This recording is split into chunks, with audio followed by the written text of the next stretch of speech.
Tak, ahojte priatelia, vítajte na kanáli Androidbox.sk, jediný YouTube kanál na Slovensku a v Čechách, ktorý sa venuje multimediálnym centrám, ale nielen tým. Tak ako som slúbil, máme tu ďalší Androidbox, konkrétne sa jedná o Mikul KM1 z obchodu geekbuying.com. Tak uvidíme v dnešnej recenzie, čo všetko dokáže tento Androidbox. My sa pozrieme v prvom rade na unboxing, na vstupy a výstupy. Takže jedna strana obsahuje vstup pre napájanie 5V 2A, výstup HDMI, vstup pre LAN, bohužiaľ iba 100 MB, čo je škoda, a výstup audio video. Tak, na ďalšej strane máme 2x USB, 1x USB 3.0, 1x USB 2.0 a vstup pre microSD kartu. Ďalšia strana obsahuje takýto v úvodzovkách informačný LED pásik, ktorý svieti na modro, keď to zapnete, a na červeno, keď to vypnete. Tak, pozrieme sa ešte na spodnú stranu. Za toto chválim Mikul KM1. Aj vďaka použitým materiálom odvádza to perfektne teplo. Ja som po 24 hodinách púšťaním hier a 4K videa teploty vystúpili maximálne na 65 stupňov. Takže klobúk dole Mikul. Tak, pozrieme sa ešte, čo obsahuje balenie. Tak, výborný ovládač s hlasovým ovládaním. Škoda, že nie je programovateľný, ale OK. HDMI kábel a napájanie 5V 2A. Na trhu sa môžete stretnúť s tromi typmi Mikulu, a to je KM1 Classic, KM1 Deluxe a KM1 Collective. Rozdiel je iba použitej RAM a úložisku. Osobne odporúčam KM1 Deluxe, je to taká zlatá stredná trieda. Takže úvod máme za sebou, pozrieme sa teraz, čo všetko dokáže Mikul KM1.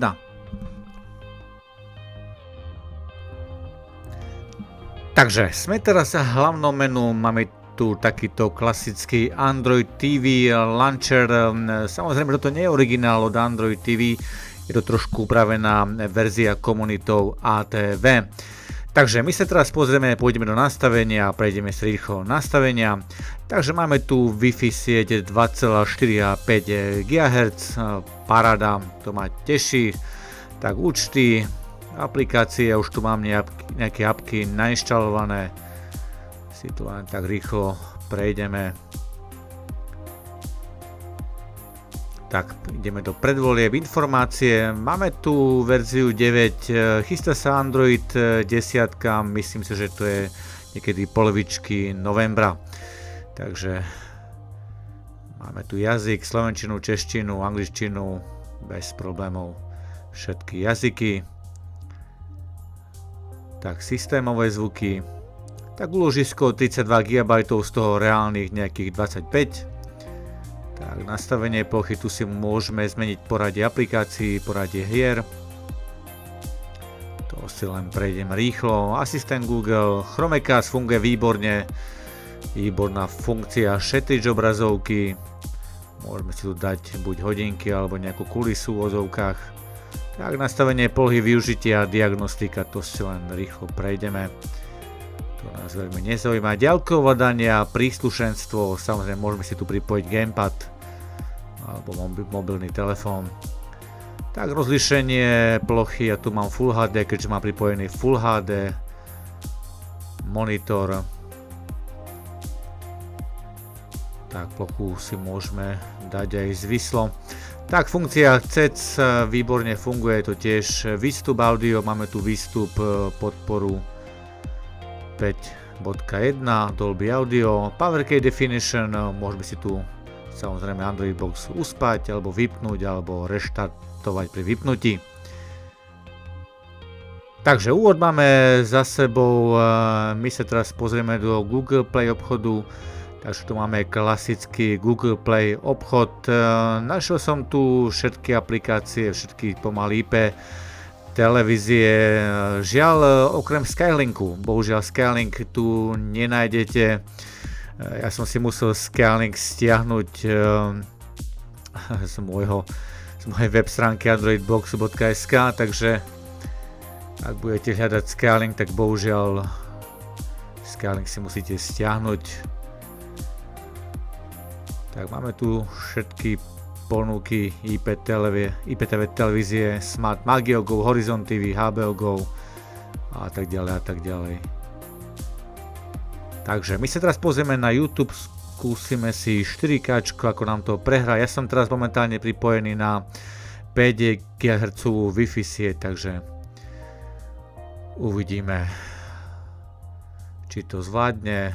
Malo by to zvládnuť pohodička, takže keďže to obsahuje procesory 1,9 GHz, štvorjadro, grafika Mali G31, takže pohodička by to malo zvládnuť.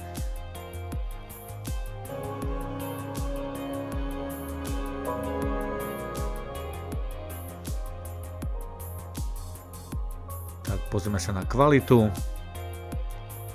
Takže 2160.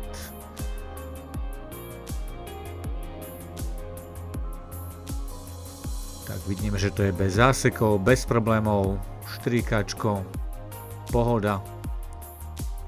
Takže YouTube 4K máme za sebou, vrátime sa do menu a vyskúšame si nejaké televízie. Ja som tu skúšal všetky možné televízie od Magio Go, Horizon TV, Antik, Cookie TV, Sledovanie TV a tak ďalej, všetky fungujú výborne, bez najmenších problémov.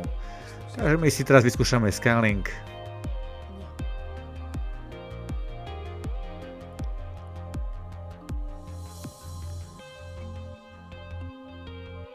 Takže vidíme, že tie reakcie sú rýchle, bez problémov.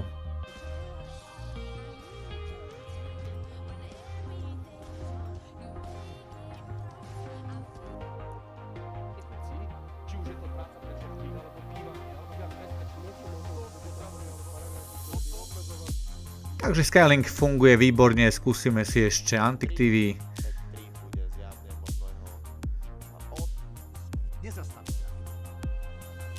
Vidíme, že tie prechody sú rýchle a načítavanie je prakticky bleskové, takže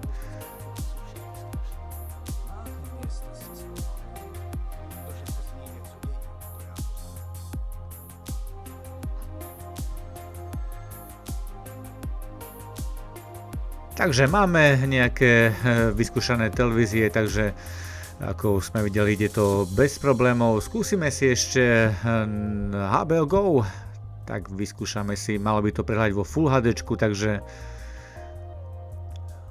Mikulka M1 má podporu HBO Go, takže si to vyskúšame. Rýchlosť načítavania.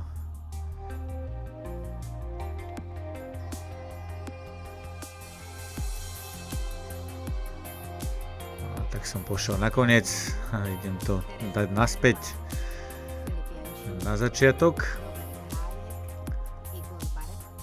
Tak aspoň si vyskúšame reakcie, ako nám to pretočí a rýchlo načíta, takže tak ako vidíme, HBO Go funguje výborne, takže skúsime si to pretočiť.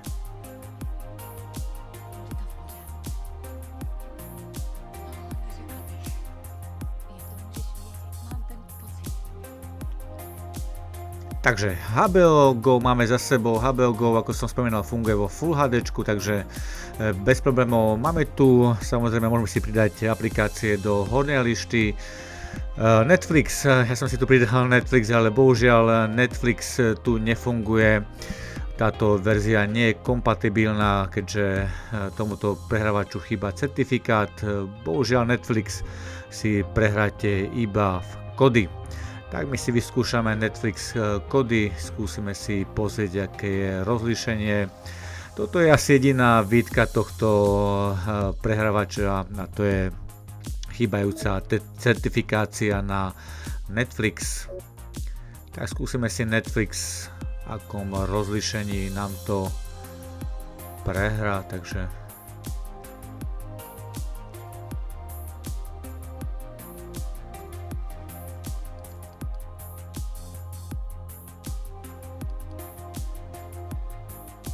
tak v pravom dolnom rohu nám píše 4K, ale tak pochybujem, že to prehrá 4K.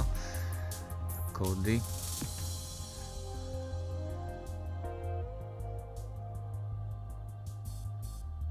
Tak skúsim to pretočiť.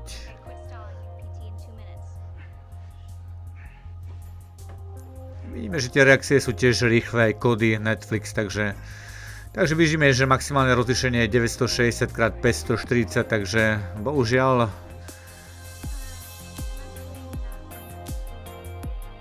kódy v HDčku a v 4K alebo Full HD bohužiaľ zabudnite.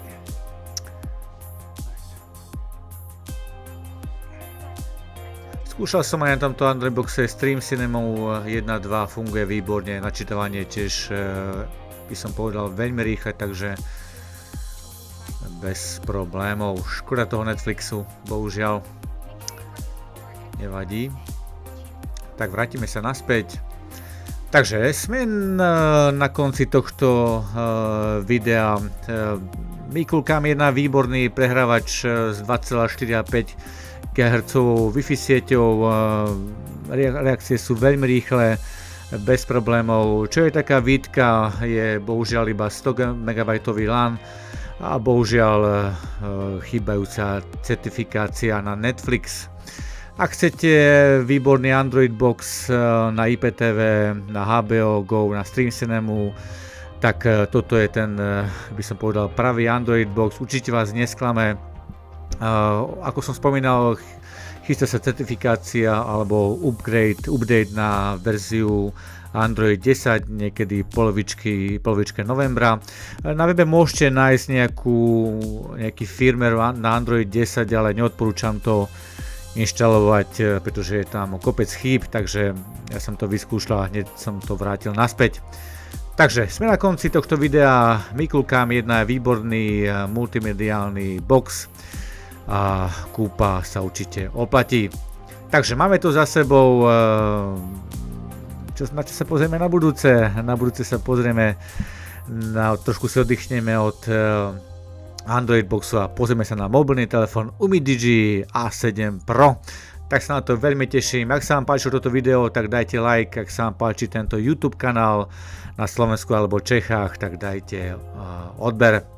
Ďakujem za pozornosť, majte sa krásne a čau.